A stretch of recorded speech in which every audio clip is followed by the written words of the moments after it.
انقلاب پھر یہ بھی ہے کہ ایسے لوگوں کو دعوت کے ذریعے، تبلیغ کے ذریعے، پھر تزکیہ کے ذریعے، پھر تنظیم کے ذریعے سے بیعت کے بندھن میں باندھ کر ایک طاقت بناؤ، طاقت بنا کر باطل سے ٹکراؤ۔ یہ ٹکرانا جو ہے یہ شاید آپ کی اتنی توجہ اس کی طرف نہیں ہوئی ہے کہ در حقیقت یہ سارا معاملہ کس لیے ہے، اورینٹیشن کیا ہے۔ ایک ہے تبلیغ تبلیغ تبلیغ تبلیغ کرتے چلے جائیے، پہنچ جائیے امریکہ تک، پہنچ جائیے جاپان تک، لیکن کسی ایک گاؤں میں بھی آپ اس نظام کو قائم نہ کر سکتے۔ دنیا کہے کہ کون سا اسلام لائے ہو ہمارے لیے، تو ہمیں پتہ نہیں بھائی، کئی کتابوں میں لکھا ہے، کہیں دکھا سکتے ہو دنیا میں؟ نہیں۔ یا یہ کہ کسی اور طریقے سے ایک یہ ہے کہ اصلاح نفس کرتے چلے جاؤ، کرتے چلے جاؤ، تزکیہ کرو، لوگوں کو اندر سے مانجو رگڑو، کرتے جاؤ۔ یہ ایک خانقاہی نظام یہ بھی دنیا میں رہا ہے، ایک کام ہے، لیکن محمد رسول اللہ کا کام کیا ہے؟ تبلیغ بذریعہ قرآن، یتلو علیہم آیاتہ، اور پھر تزکیہ کہ اندر سے ساری امنگیں، ساری آرزویں ختم ہو جائیں، سوائے اللہ کے دین کے غلبے اور اللہ کی رضا کا حصول اور آخرت کی فلاح کا حصول۔ کوئی اقتدار کی طرف، کوئی شہرت کی طرف، کوئی دولت کی طرف نہ باقی رہے۔ اور پھر یہ ہے کہ ان لوگوں کو جوڑو، جمع کرو، طاقت بناؤ۔ اس لیے یہ جان لیجئے نظام کبھی وعد و نصیحت سے نہیں بدلا، کبھی نہیں بدلا۔ ہاں اخلاق بدل جاتے ہیں، کوئی نظام میں جزوی تبدیلی بھی آ سکتی ہے، ریفارمیشن کسی درجے میں ہو سکتی ہے، نظام نہیں بدلے گا۔ کیا بادشاہت کا نظام فرینچ ریولوشن کے بغیر دنیا سے ختم ہو سکتا تھا؟ کیا کمیونزم دنیا میں خوریزی کے بغیر آ سکتا تھا؟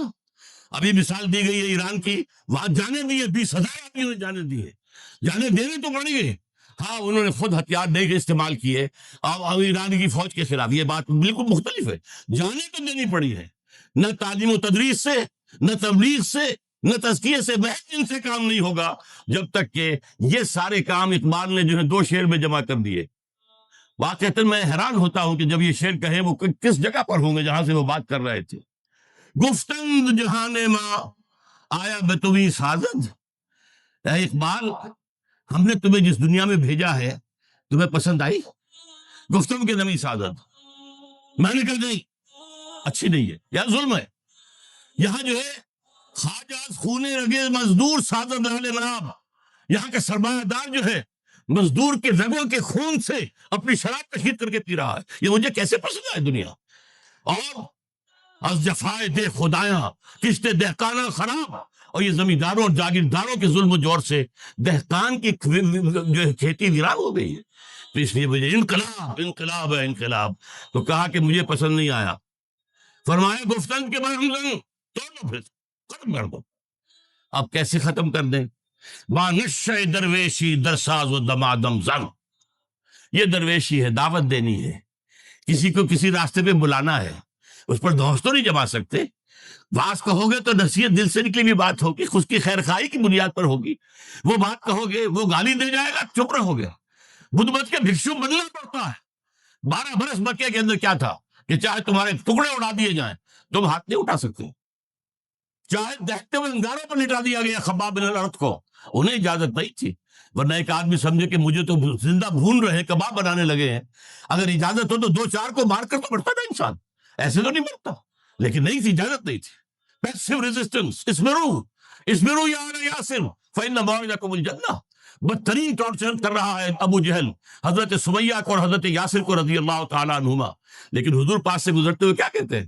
اسبرو یا آل یاسر فإن موعدکم الجنہ، اے یاسر کے گھر والوں صبر کرو۔ یہ سارا دور صبر کا تھا، یہ درویشی کا تھا۔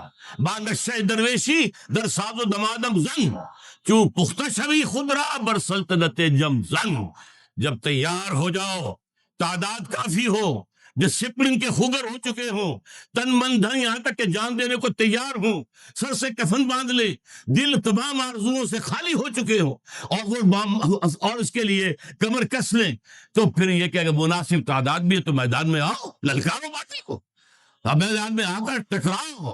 بادشاہ درویشی در ساز و دمادم زن، چوں پختہ شوی خود را بر سلطنت جم زن، اپنے آپ کو دے مارو سلطنت جم کے خلاف۔ یہ ہے انقلاب کا طریقہ، یہ ہے طریق محمدی صلی اللہ علیہ وسلم۔ وَلَا إِلَيْهِ أَصْلُحَا آخِرُ هَذِهِ الْأُمَّةِ إِلَّا بِمَا صَلَحَ بِهِ أَوَّلُهَا، یہ تو پیشین گوئی حضور کی ہے کہ اس امت کے آخری دور میں قیامت سے پہلے پوری دنیا میں خلافت کا نظام آئے گا، آ کر رہے گا، لیکن آئے گا کیسے؟ امام مالک فرماتے ہیں کہ اسی طریقے سے آئے گا جس سے پہلی مرتبہ آیا تھا۔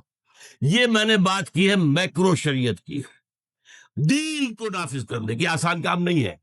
آپ معلوم ہے جاگیرداری یہاں ختم ہو سکتی ہے اس انقلاب کے بغیر، سودی نظام ختم ہو سکتا ہے جب تک سوسائٹی بحیثیت مجموعی ہے اور حل نہ ہو جائے، جب تک کہ اخلاقی سطح لوگوں کی بلند نہ ہو جائے، جب تک کہ بحیثیت مجموعی جو ہے وہ غیر سودی جو ہے معیشت کے لیے زمین تیار نہ ہو جائے، اور جب تک کہ ایک ایسی قیادت نہ آ جائے انقلاب کے ذریعے سے کہ جو یقین رکھتی ہو اس بات پر کہ ہمیں یہ کام کرنا ہے، ہر حال میں کرنا ہے، ہر سے بعد بات۔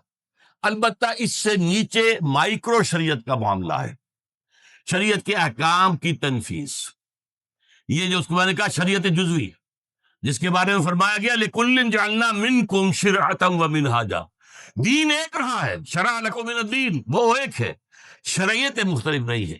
ان کی تنفیذ کے لیے میں آپ کے سامنے عرض کروں گا کہ ہمارے ہاں خلافت راشدہ کے بعد 1000 برس تک شریعت تو نافذ رہی ہے نا، میکرو شریعت وہ نہیں رہی۔ اب بادشاہ جو ہے وہ آ گئی، جس کی لاٹھی اس کی بھینس، جس کے پاس طاقت ہے وہی حکومت میں آ گیا۔ کچھ کوششیں ہوئی، جد و جہد ہوئی، حضرت حسین نے کی، عبداللہ ابن زبیر نے کی رضی اللہ تعالیٰ عنہ۔ اس کے علاوہ یہ ہے بعد میں بھی حضرت زید، حضرت حسین کا پہلے بات نام لیا میں نے، پھر حضرت زید ہے، پھر یہ کہ نفس زکیہ ہے، وغیرہ وغیرہ۔ معلوم ہے نہیں اب یہ چھت تو رہے گی، یہ اب نہیں ہٹ سکتی، اس لیے اس کے نیچے نیچے کم سے کم یہ کہ قاضی موجود ہیں، فیصلے تو شریعت کے مطابق ہو رہے ہیں، مفتی حضرات ہیں، جمعے کا نظام ہے تو حکومت کا ہے۔ کوئی شخص جو ہے اپنے طور پر جامع مسجد بنا کر خطیب بن کر کھڑا نہیں ہو سکتا، بلکہ یہ ہے کہ یہ سارا معاملہ حکومت کے تابع ہوگا۔ یہ نظام تو چلا ہے نا، کم سے کم 1000 برس چلا ہے، کہیں کم ہوگا کہیں زیادہ ہوگا۔